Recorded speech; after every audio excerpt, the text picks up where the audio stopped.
guys, so we're going to talk about the Doric order and the various pieces, and a couple of things that I distinctly recall as kind of issues for me when good old Neil Jackson goes down to Dusty old really helpful. The entablature. The entablature is a large overall piece up at the top, okay, that is composed of several other pieces. Is this the architecture floor? Yes. Yes, this is one of several architecture rooms, right? Yeah. And there's different kind of uses and functions, right? But this is the architecture floor. All right. Entablature is kind of the same thing, right? The entablature kind of breaks up into either, depending on how you think about it, either 2 or 3 different areas. Okay? The cornice is this kind of like little flourish thing at the top. It's got what's called an OG curve on it usually. All right, and it usually kind of sticks out past the edge of things. It often, I guess, sort of functionally could be like a drip edge on a roof. Okay, so that's the very upper piece of the overall entablature. Then we have the frieze. Okay, and the frieze is the middle part. You can think of the frieze as being kind of the most decorated component. And then finally, there is the part underneath the frieze, which is the architrave, right? So try to remember that the entablature is the overall upper part, and it has 3 pieces in it. And remember the names of those, okay? As we heard in our little discussion with the art historians, there are, and she pronounced it differently than I guess, metopes, but she had a different way of pronouncing it. I don't remember now. No, it was metopes or something. I don't know. Anyway, so we've got the metopes, which are the sculptural elements in the center. Okay, and then we've got the triglyphs, which are these like 3-lined pieces. Remember, this is the Doric order. Okay, and you will find these components in most all of the Doric temples. There is the abacus, which is the square part up at the top of the column. Remember there's like a square block up there? Then there is the ecneus, which is that sort of rounded part. Some of them were flatter, some of them were more rounded. Okay, it's called the abacus. There is the shaft. Oh, and again, same as with the entablature, there are different parts to things. And so the top of the column is called capital. All right? And that is related to the Latin phrase, I think it's caput. Not like, it's kaput, but caput. Caput means head in Latin. All right? I guess in Spanish it would be cabeza.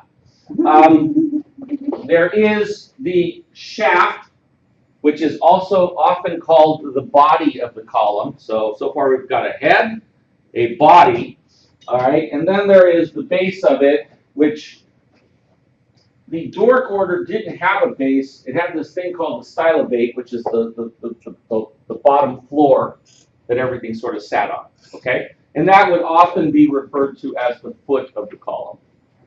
That make sense? So you see how there's a relationship in this sort of anthropomorphized sort of view of the architecture or the order. Okay? All right.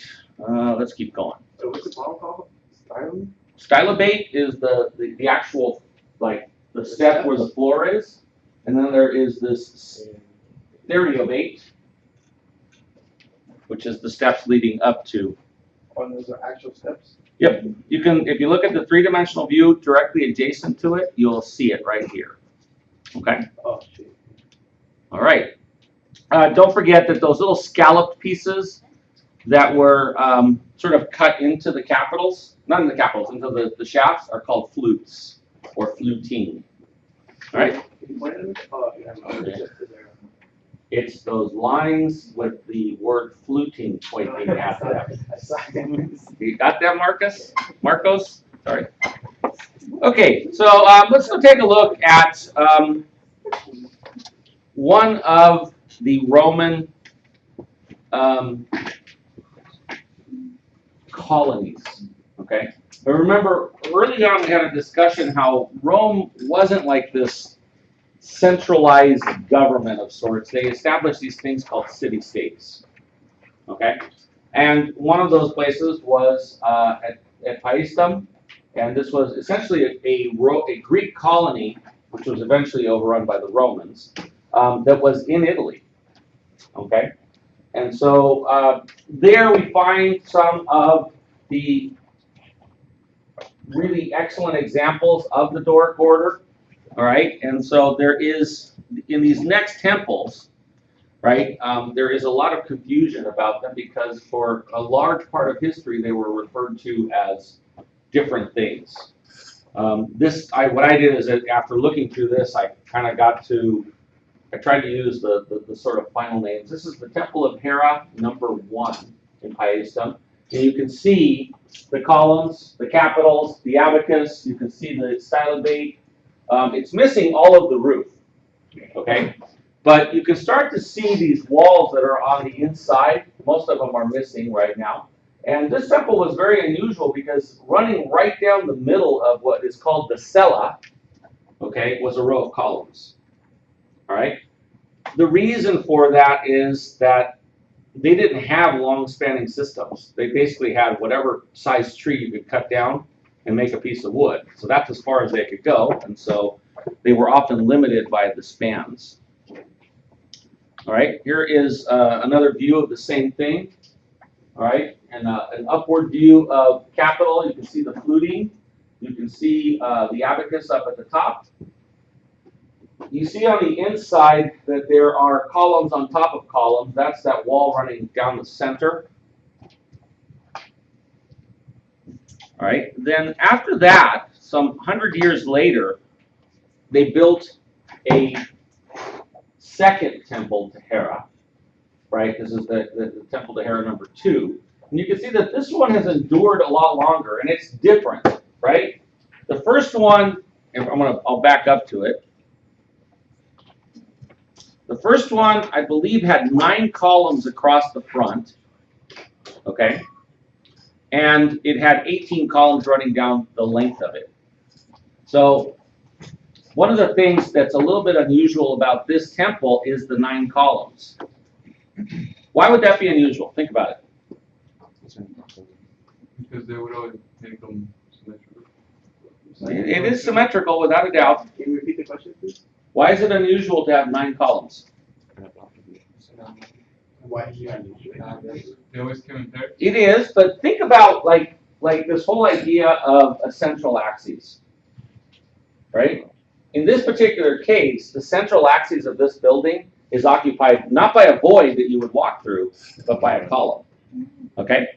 So when we get to the later temple, now it has 6 columns across the front, which provides a void in the center. So that central axis is open, okay? You can see that it's the proportions are somewhat smaller, okay? And part of that had to do with the spanning element. You can see, though, also that nothing substantial has changed in the order itself, but this temple is much better preserved than the other one, right? And so what they had worked, what one of the theories is that by between the building of each of these temples that they had mastered working with stone to a much greater extent. All right. Here is I'm sorry. Go ahead. Are these current pictures? So that I can still stand? Well, yeah. No, it's still standing. Yeah. All right. So here you see the plan view and a sectional view of that temple, and it says Temple of Poseidon. This is one of the confusions. Okay. Some people thought that it was a temple to Poseidon, but it actually was the Temple of Hera. That's the oldest, the reason it was built. And so here you see the small columns on the top, the larger columns down on the bottom on the inside of what's called the cella.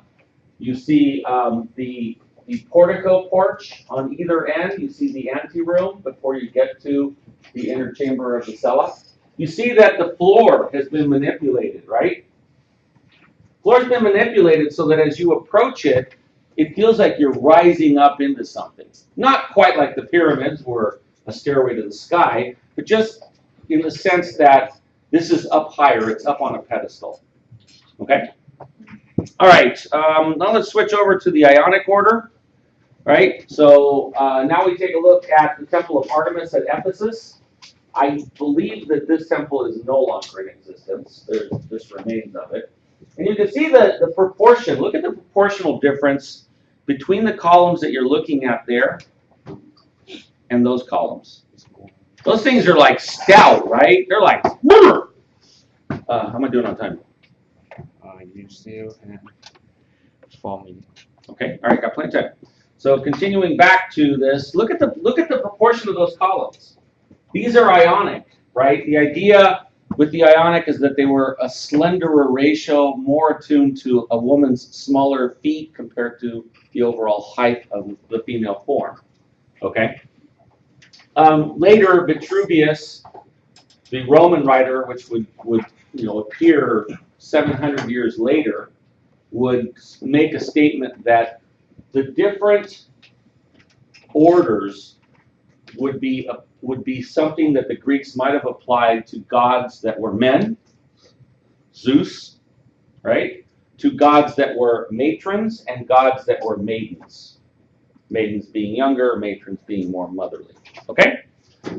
All right. And we talked about before that the Ionians basically lived in this upper edge, or the eastern edge of what is now Turkey. And they were essentially, the cultures were melded together over millennia. Here is the same breakup that we had before of the entablature, Cornish, the cornice, the frieze, the architrave, or epistyle in this particular scenario with the Ionic order. We have the capital, and once again, we have an abacus up at the top, but we have these scroll forms in the Ionic order. They're called volutes, all right? They are supposed to speak of knowledge, of scrolls that would be opened up that would contain knowledge. All right, continuing on down after the capital, we have the shaft. The fluting is different on these, where the fluting in the Doric order, the flutes actually kind of came to a point. These do not, so let me sketch what the difference is. So there's one thing when the flutes go like that, and they come to a little point, so one scallop hits the next. And it's a different thing when the flutes come to the surface of what would have been the rounded column. So you can see that there is this little space between them. There's also a different number of flutes. The number of flutes was specific. I do not recall exactly what the number was in the difference between the two, but there is a difference in the number. I think 24 versus 20 or something like that. Okay? When we get down to the base, you can see that the base has become very ornate, okay, and has a series of different sort of rounded, convex and concave shapes down there. All right? Again, we have the stylobate, which is the base floor, and all of the sort of steps coming up to it. Okay? So taking a look at the Ionic order, this is a drawing by a German archaeologist, sort of, I guess, theorizing on where the origins of this came from. I'm gonna pause it here. Where's my mouse? There's my mouse.